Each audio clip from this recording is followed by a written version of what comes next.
Hello, Shalom. It's time to find out what happened to the Jewish people after they ran away from Egypt, from the cruel Pharaoh. Jewish people crossed the Yam Suf, the Sea of Reeds, the Red Sea, and ended up in the desert on the other side of the sea. Get ready for a story. Look, listen, and wonder. Let's travel back all the way into the desert and into the story. This is the desert. The desert is a wondrous but dangerous place. People don't go into the desert unless they have to. There is hard to find food or water in the desert. When the wind blows, it changes the shape of the desert, so it's easy to lose your way. In the daytime, the sun is scorching hot, so you need some layers to protect yourself from the sun.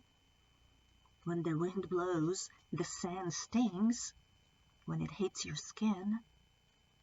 And then at night, it gets so cold that you need a few layers to protect yourself from being cold. The desert is a wondrous but dangerous place. People only go there if they have to. The Jewish people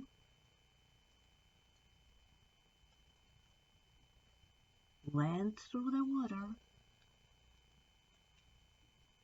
into the freedom. They were free from cruel Pharaoh, free from being slaves. They were so happy.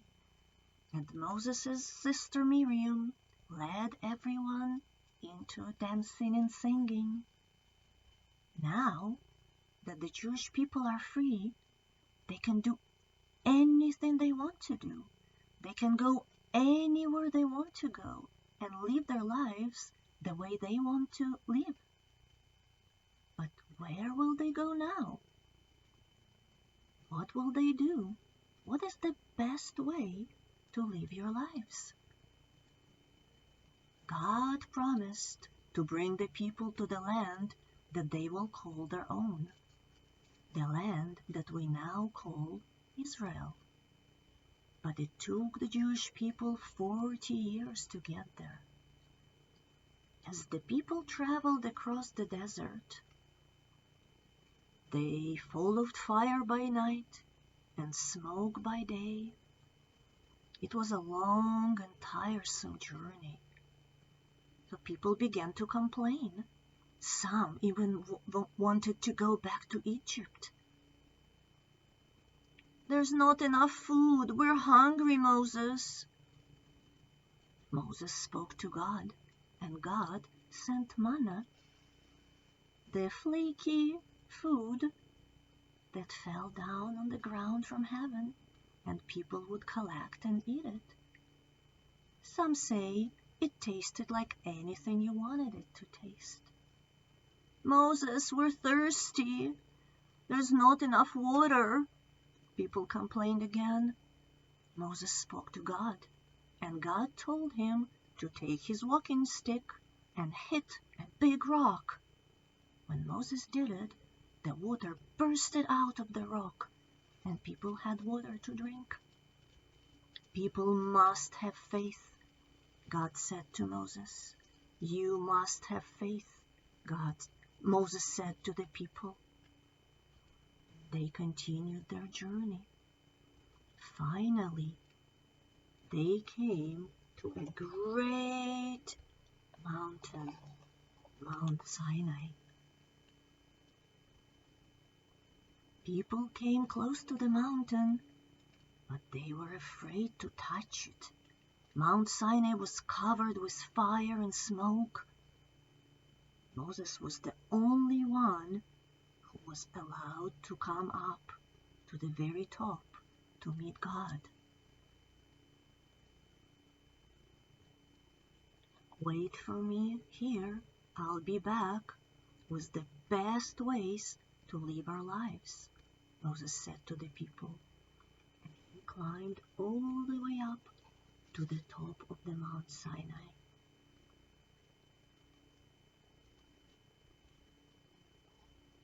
When Moses was on the very top, he came so close to God, and God came so close to Moses that Moses knew what God wanted him to do. God wanted Moses to write 10 commandments, 10 laws, 10 best ways to live on stones and bring them down the mountain to the people. God gave the 10 commandments to Moses. And Moses began his way down the mountain. Moses was away for a long time, for 40 days and 40 nights. So people got tired of waiting for him. They got worried that Moses would never come back. So they decided to make themselves a god and pray to it and ask it for things and ask it what to do. They collected whatever little gold they had and melted it into a golden calf. They made the calf into their god and started bowing and praying and dancing around it. When Moses came down the mountain with 10 commandments written on 2 stone tablets and saw what people were doing, he got so angry. He threw the tablets down and they smashed into little pieces. How could you do that? Moses said to the people. How could you break your promise to God? How could you break your trust in God? People felt really ashamed. We're so sorry. We just didn't know if you were coming back. We got worried.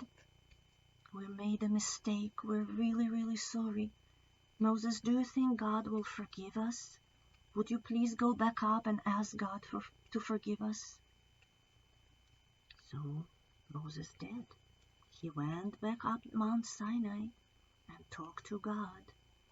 And God forgave the people because people make mistakes. God gave Moses 2 new tablets with the same 10 commandments, 10 best ways to live. So this time, when Moses came down the mountain with 10 commandments, people were eagerly waiting for him. They were so happy to see Moses and the 10 rules. We will do and we will listen, the people said. We will follow the commandments.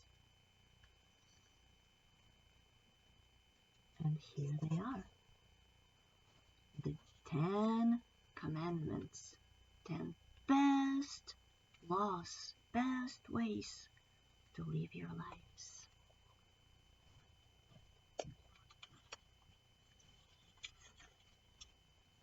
Number 1. I am your God who took you out of Egypt. Number 2. Do not pray to other gods. Number 3. Use God's name with respect. Number 4. Celebrate Shabbat. Number 5. Love and respect your parents. Number 6. Do not hurt anyone. Number 7.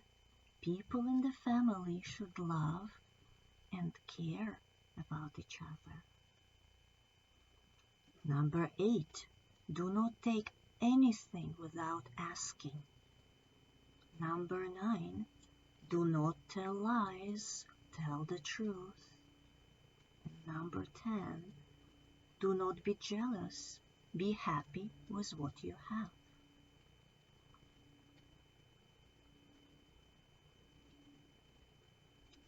I know, these are all hard. God didn't say that these are the 10 easy things to do.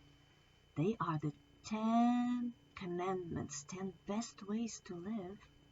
They are hard, perhaps sometimes even impossible, but we are supposed to try.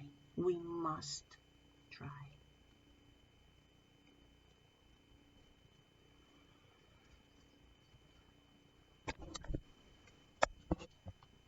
I hope you like the story.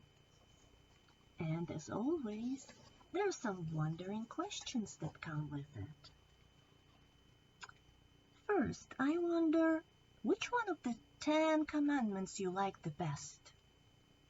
Which one you think is the most important? Which one you feel is especially for you?